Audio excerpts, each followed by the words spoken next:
So my name's Taylor Gunnels. I was Taylor Sanford when I went to Denver. I graduated in 2011. I'm from Omaha, Nebraska, and I go and went to and work for Premier Gymnastics. So I work with the level 4s and 5s, but assist with their 2s, 3s, and all the way through optionals. So kind of a little bit of everything. And I also do our communications management with Instagram and Facebook and direct birthday parties as well. So it's a lot of hats being worn, but it's amazing and fun. And I love every second of it with the kids and being back with my old coaches. So that's what I like to do. That's who I am. Nice. I'm Nicole Absen. I graduated from DU in 2018. I majored in psychology. Now I'm living in Denver. I'm from Florida originally. But yeah, I coach at Gymnastics Gymnastics out here in Denver, Colorado. I'm coaching level 7s through 10s. It's super fun. Learning how to spot and getting those girls reaching their goals is super fun. So, yep. All right, my name is Emily Barrett, and I graduated in 2016. I'm originally from Oklahoma, but I live in Maryland now. My fiance coaches at the Naval Academy, so I coach at a club gym out here. It's called Thrive Gymnastics, and I coach. This year, I'm doing level 4s, and then I'm assisting with optionals, so level 6, 7, and 8 right now. And it's a great gym, and we're growing, and so I'm learning along with the kids, and it's been really fun. I'm Casey Campbell. I was Casey Dobyns when I was at DU. I graduated in 2007. Man, a long time ago now. I'm coaching at Cascade Elite, which is actually where I did club gymnastics. I've been back there the last year and a half or so, but I've been coaching since I graduated. And I coach all the optional levels and then help out with our compulsory program too. I majored in psychology when I was at DU, so I definitely use that a lot in my coaching. And I think that's it. Oh, I'm in the Seattle area.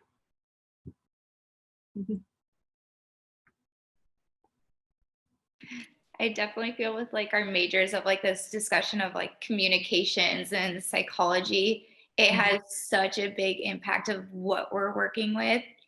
And then sometimes I look back at it like when it asks us, how do you incorporate what you learned from DU into like today? I was like, oh my gosh, everything. I wish I learned and knew all of this as a kid, because then it would be so much easier. But mental training and communication is like used daily for me.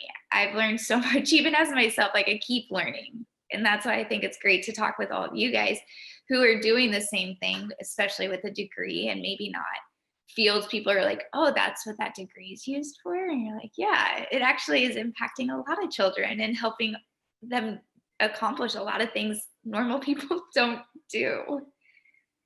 Yeah, I think psychology especially helps, when you're just dealing with people in general. So where I feel like all of us are around multiple people day in and day out, and they're all different people. They all have different personalities. And so I think, I think a lot of us had communication and psychology backgrounds. So just using those with talking to not only the kids, but your coworkers and the kids' parents and, all these other people, it's been really beneficial to get that skill set. I completely agree. I use it on a daily basis. It's been really awesome to see like what I learned from DU and the mental health performance people that we used at DU, and then applying those same topics and techniques with the kids. And they're like, wow, I wish I would have known this like 4 years ago when I was really struggling with this specific skill or, this time in gymnastics. So it's super fun to incorporate those as well. And using my degree every day. I never thought I was going to use it every day, but we're really in the trenches with the communication. So I really appreciate it. I feel a lot like with the communications again during COVID and the shutdown. I feel like it came into play a lot more because you already had that initial background to really just jump in and kind of take the reins through another means of communications and not just the face to face, but using this virtual way of getting connected, staying in touch, and really staying up to beat to where you guys wanted to be with the kids. That's like a whole nother outside of it where I'm like, oh my God, that really paid off. Yeah, I think the psychology stuff really helped during COVID too, because when we were doing our at-home workouts, I could put in like visualize this day and work on goal setting this day and give them a lot of details, and we had much more time for that. So they really came back in the gym a lot stronger mentally, I think, which was an advantage that not everybody gets. So I used that a lot during COVID for sure. Yeah, absolutely. I feel like my girls came back like physically stronger sometimes too. I was like, it shows how much not impacting the body and just working on that mental and physical of like resistance items helps too. So it's kind of fun to see the balance of it. Yeah. Yeah, it was interesting. I feel like all of us throughout our career, it's just, you just did it all year round. There was no break. You didn't get time off in the spring or the summer. And I had a few kids specifically that ended their season and it wasn't super strong at the time, and they came back after that because we were shut down for about 3 months, and they came back and they were way better, and it was their basics and their flexibility and their strength. And I was like, this is nice because we don't, we never really got a lot of time to work on those little things. And so, so that was nice. And yeah, I don't know about you guys, but I feel like, so I used a lot of, the psychology. I use a lot of the psychology in the day to day, but it's also like what we learned from our coaches. So from Melissa and Carl and Linus, and we had Robert I had him for 1 year. So just using all of the stuff that they taught us and then turning it around and using it with our kids, taking those pieces of wisdom and turning it around. And, it's just nice to talk to them about those kinds of things that we learned when we were at DU. So. Definitely. That I feel very much the same on that, like using all the tools that they provided us.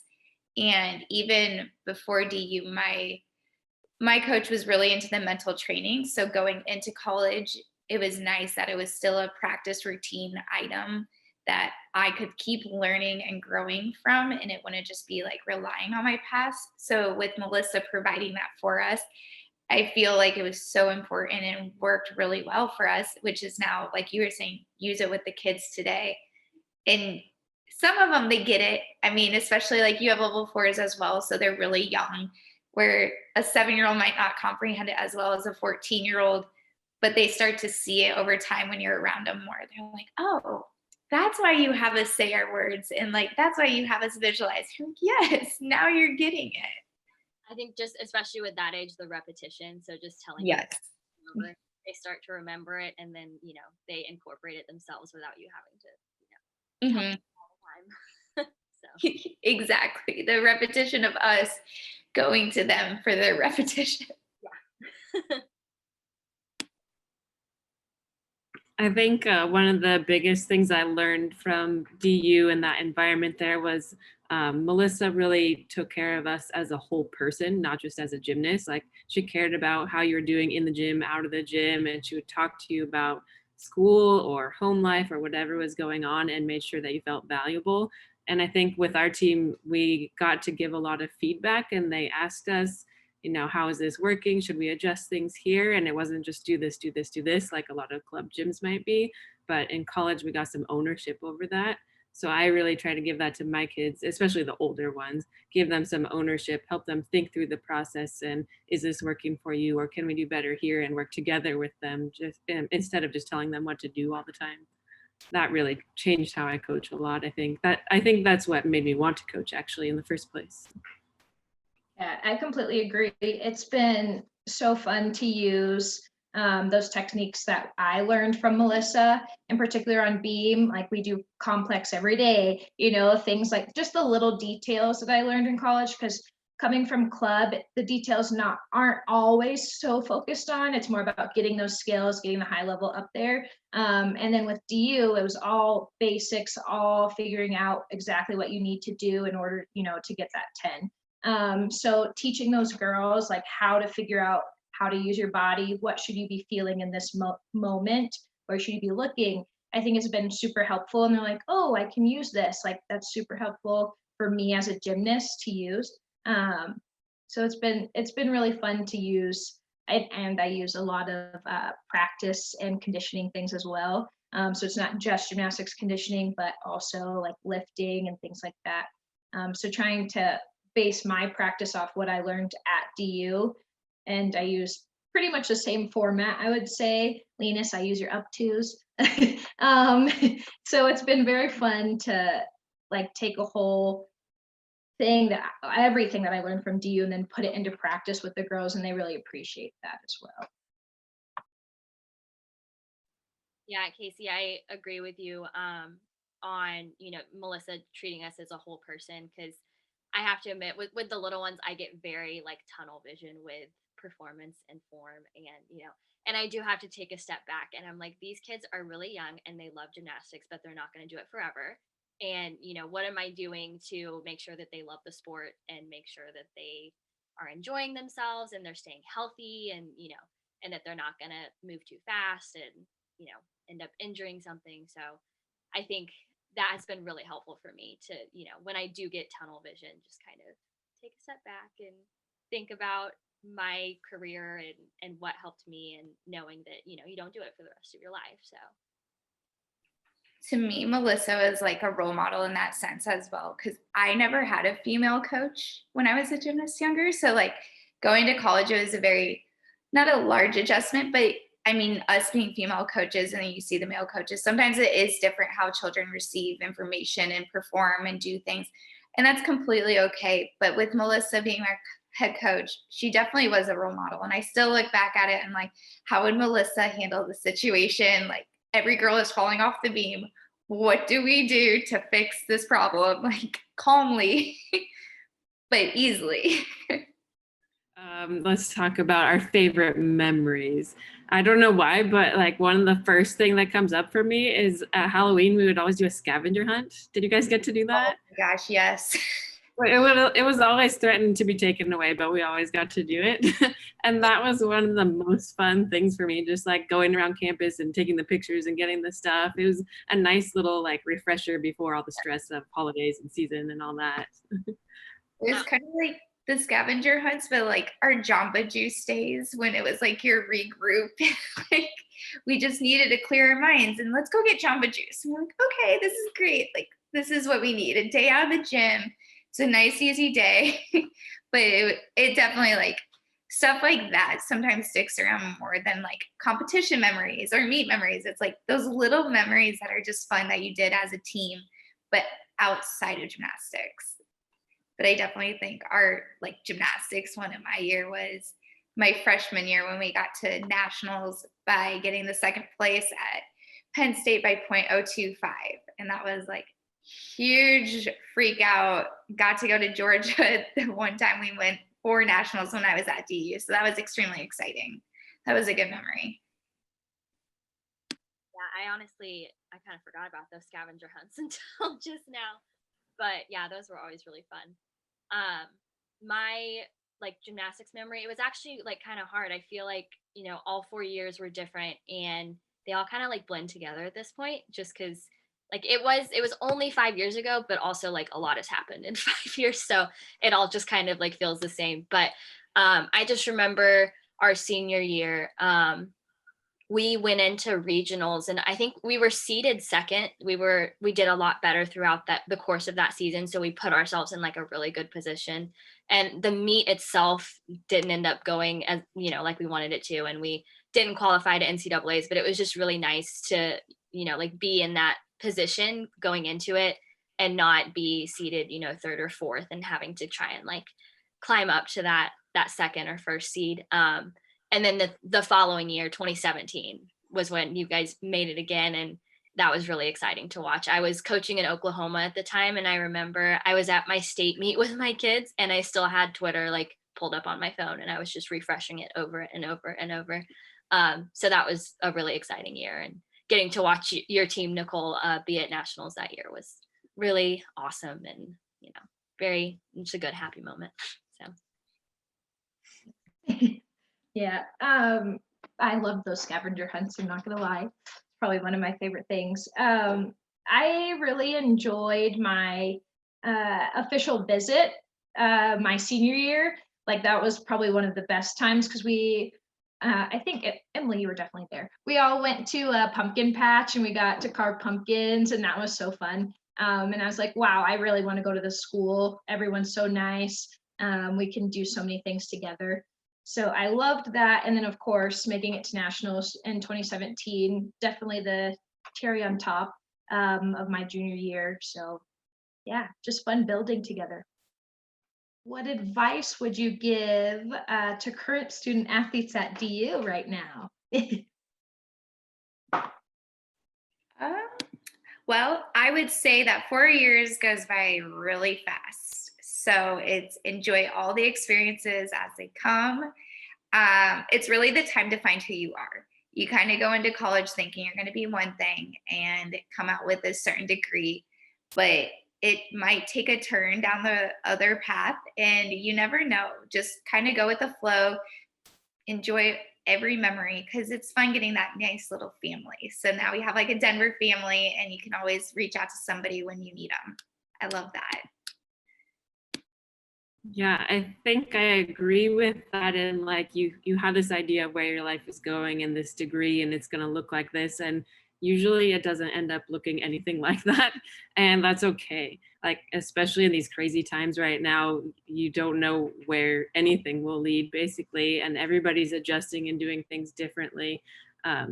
So I think on top of that, when I was done, I didn't really know a lot about like where I was headed. I mean, I was going to grad school, I knew that part, but my sport was done, and that was like who I was all this time. So eventually I was able to find another sport, and I've competed in CrossFit and weightlifting. And for me, that was really cool because as a gymnast, it's like, okay, you're done competing at 21 if you're lucky, 16 for most people. And it felt like, well, this is the end of athletics, but I found a place where I fit in and I could still be competitive and do those types of things.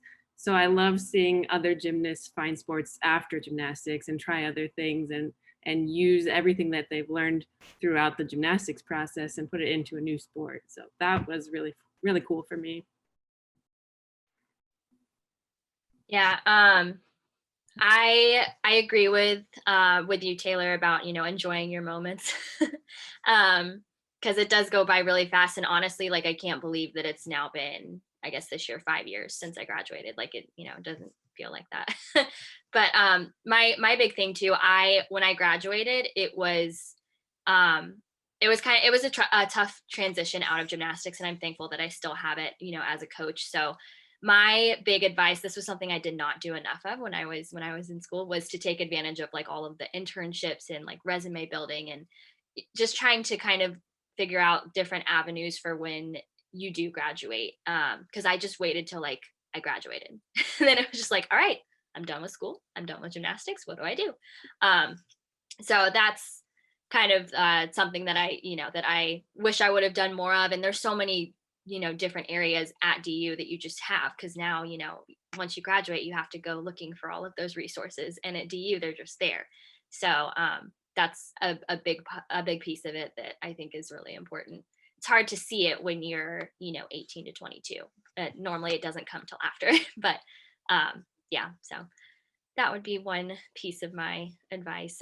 And yeah, just to enjoy the sport, because I remember, getting up at 6 a.m. for the 7 a.m. workouts. And it stunk some days. And I was like, oh my gosh, like, I don't want to do this. Why am I doing this? And, but now I miss it a lot, and I'm really thankful for all of it. So my other piece of advice is just to, take the moments as they come. Some are not going to be as good as others, but one day it's going to end and you'll miss it. Even if you don't miss it till 4 or 5 years down the road, you will miss it eventually. And yeah, so. Yeah, that's so true. I agree with all of you. Stay in the moment, enjoy your time, write little notes to yourself, to reflect as much as you can during the process. Also, I would really recommend getting as many connections as possible. There's so many great connections at DU and around the country. So that's a huge one. But really, I also do weightlifting too. I was thinking when Casey was talking. It's super fun. It's something that I never thought I would ever do, but it really gets me out of my comfort zone, and it's really fun. You don't have to flip to be good at it either, right? So But that, just find something that you can hold on to, because gymnastics is such a big part of your life, and then all of a sudden it just feels like it stops. You have to remember that you are part of a bigger family and people are going to come up after you. So if you could even make connections with those kids that are coming up, or young ladies that are coming up into the DU program, and mentor one of them, I would highly recommend that when you graduate, of course. But find those friends, hold on to them for a long time.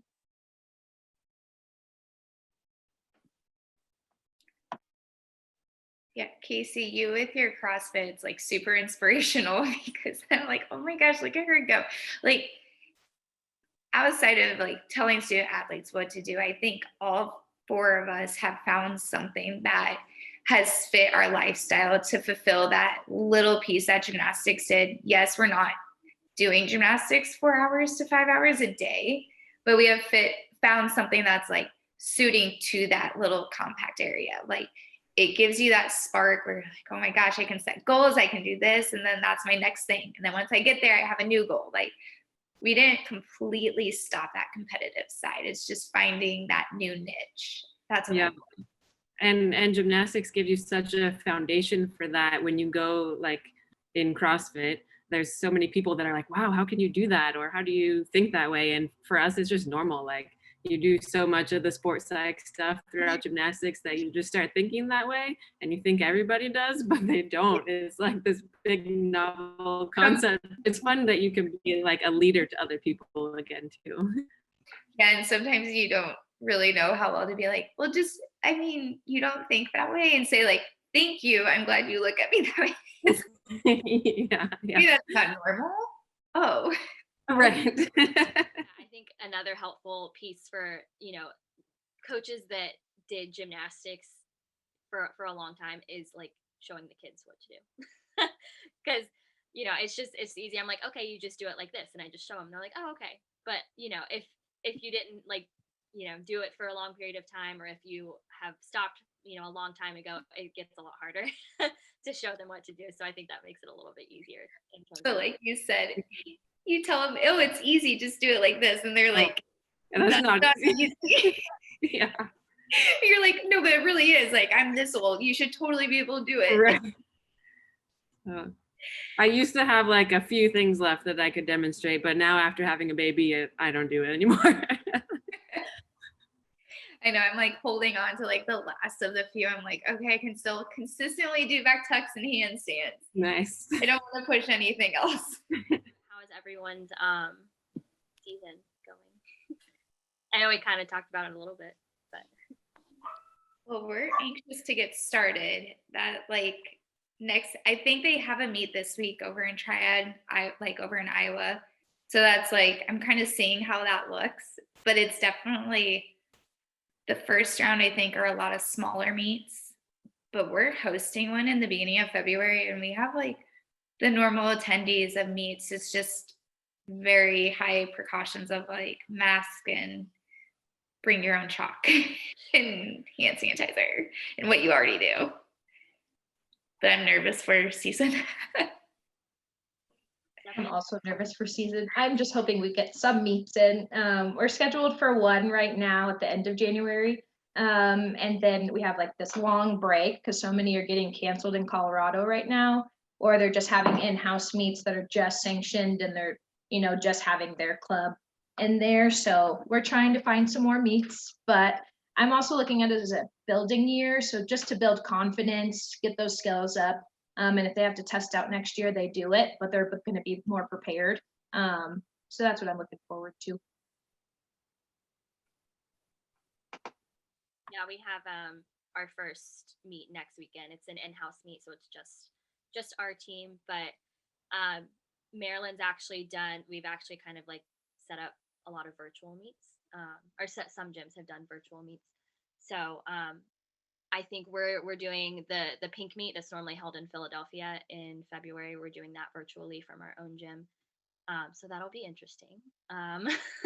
There's lots of technical stuff, which is weird. It's not the normal, oh, judges come in, parents come in, it's judges from behind a screen. So you have to have the iPad at the certain angle, and you also have to record the routine separately so that you have a backup. And so it's just very all over the place. Our trampoline and tumbling team actually today had their first meet of the season, and it was a virtual meet. And so they were all dressed in their leotards and competition wear and just in our gym. But like you said, you have to have like an iPad and then recording separately. So like two coaches are like doing this and kids are competing. It was very odd to just like witness the virtual meet because like everything else was still going on. We still had teen kids and we still had some rec classes. I was like, well, this is not a normal meet. This is so different. Yeah, we haven't been able to have any meets yet in our state. So we're doing an inter squad in 2 weeks for our first meet just in our gym. But we're hoping that we can start competing in February. Right now is the first one on the schedule that we're hoping we can still do. But if not, we definitely want to make sure that the kids get some like competition type experience, even if it's just in our gym, because it's a long time to go if you don't compete for a whole year to not have that experience. So just give them like little challenges or practice meets or whatever we can so they at least get that feeling of it. Did any of you guys have normal like fall winter seasons for their compulsories, or were they all kind of like the spring season with optionals? We're normally a spring season anyway. Are you? December. So that's like been our hardest thing. Our compulsory hasn't competed since December 2019, basically. So it's like as a coach, it's so hard to keep them focused and doing routines. And then we like rested for a little bit and now it's like picking it back up. It was just a really odd time of like events. It kind of just threw it off. We do spring season too, so we didn't miss out on that at least, but that would be really hard. That's a long time to go without competing. And it's like one of those things, I think, Nicole, you were saying how it's like a building year and the kids can work on skills.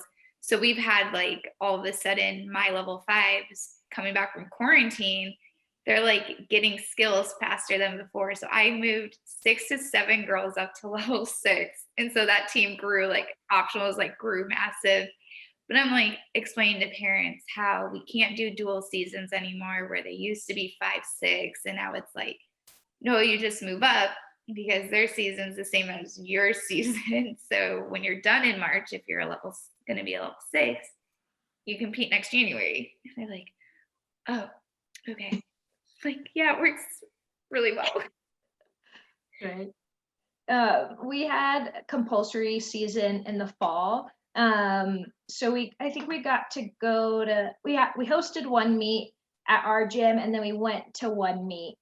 And it was maybe 3 or 4 other teams. No parents were allowed in the building. It was just us and kids and the judges. It was nice to have the judges there.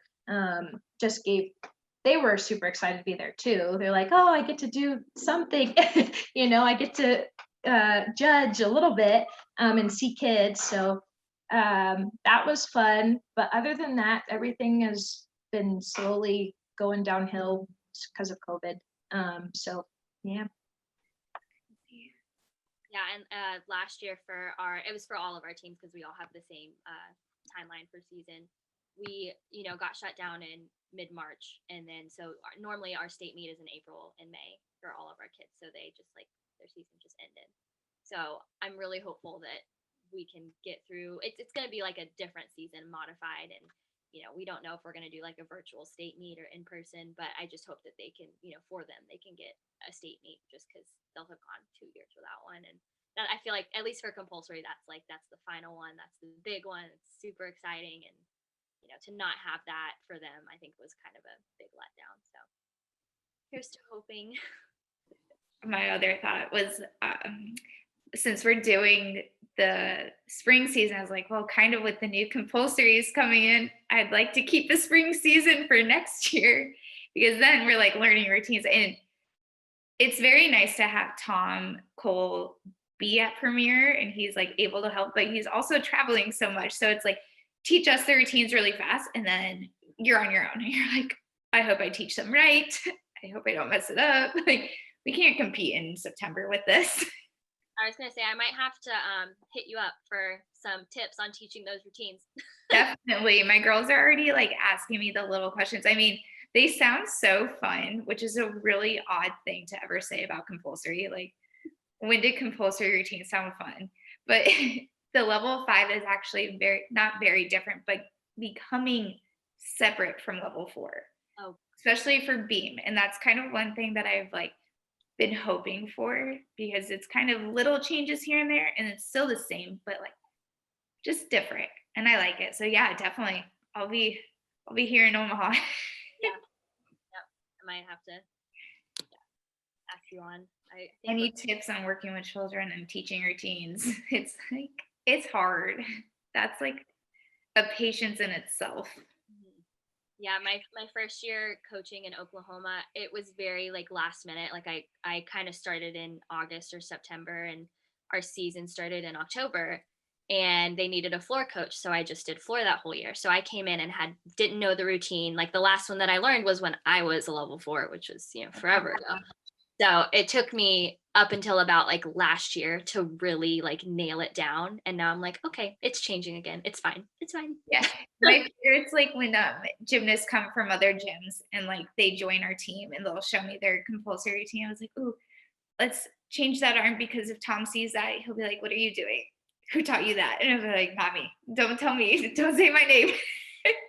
But we always joke, because he will, kids, and he's like, well, who taught you to do it that way? Like joking. And they'll say our name, and you're like, why would no.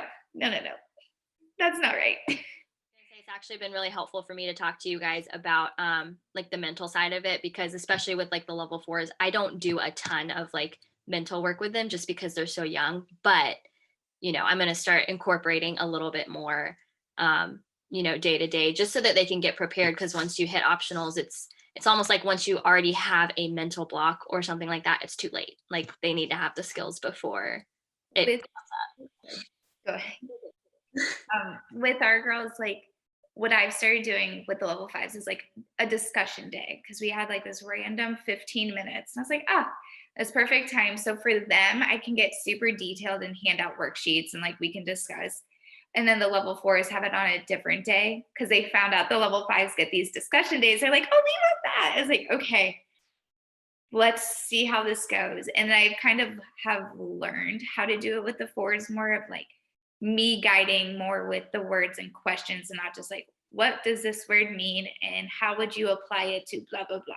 So they love it, because then they feel their answers are the cutest. You hear like a lot of repeats, but they feel like they're just doing something so pleasing, and you can see the light bulbs go off in their head. And it's been so much fun. Like now I can do it 4s and 5s of like, what words should we use for a season? And they pick 3 words for the group. And so it's like you said, it's a little late once you get to optionals and you have a fear.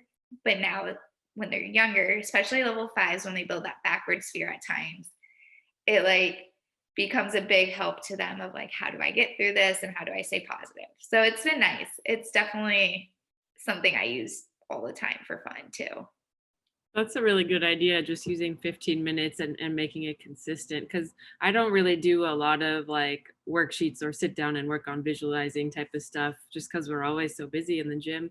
But I use more of just teaching them how to think about what they're doing and like analyzing the skill. Well, where did that go wrong? Why did that go wrong? How can you fix it? So I'm trying to teach them to think for themselves more, and that can help them think through the difficulties also. I completely agree with that. A lot of the kids are saying like, I don't know how to make that correction, or I don't feel my body in that way. So after their skill or something that they're working on, I have them visualize and like, hey, what did you feel like in this position? Like when you're entering the table and you're Yurchenko, where should you be? And then they can draw it out sometimes, or I have the little red doll that I use.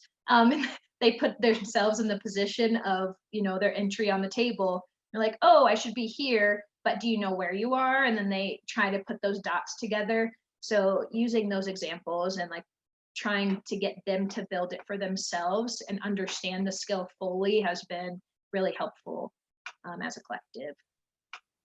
That reminds me, I think one of my favorite things when I'm coaching kids is when they feel comfortable enough to say like, that's not working for me. Can you tell me a different way? Or can we do this? Or I really liked when we did that drill. Can we do it again?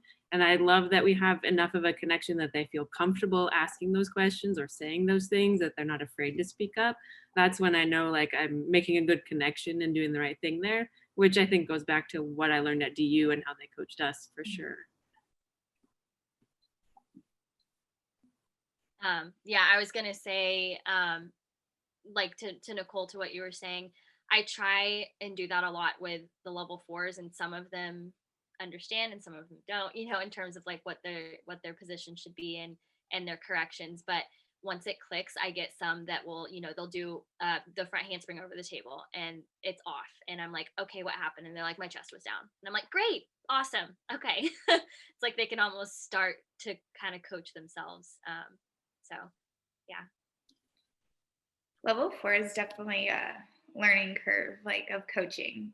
It's, you get the kids who do handstand fall flats for their vault, and now you're telling them to fly their whole body over this vault table, and you're like, yay tall. And they think they get a little devastated at first and like frustrated because it's not working, but it's crazy to watch them just within like 6 months of like being in the level 4, of how much you as a coach can train them and their bodies to do exactly what needs to be done. And they will tell you, I think the younger ones too will be very honest with you. If they feel their legs bent, they'll be like, yes, they were bent. Were you thinking about it? No. Like, oh, well, that might be why. But level 4 has been so fun. And it's hard to ever, like, people are like, do you want to do optionals? I go, I love assisting with optionals.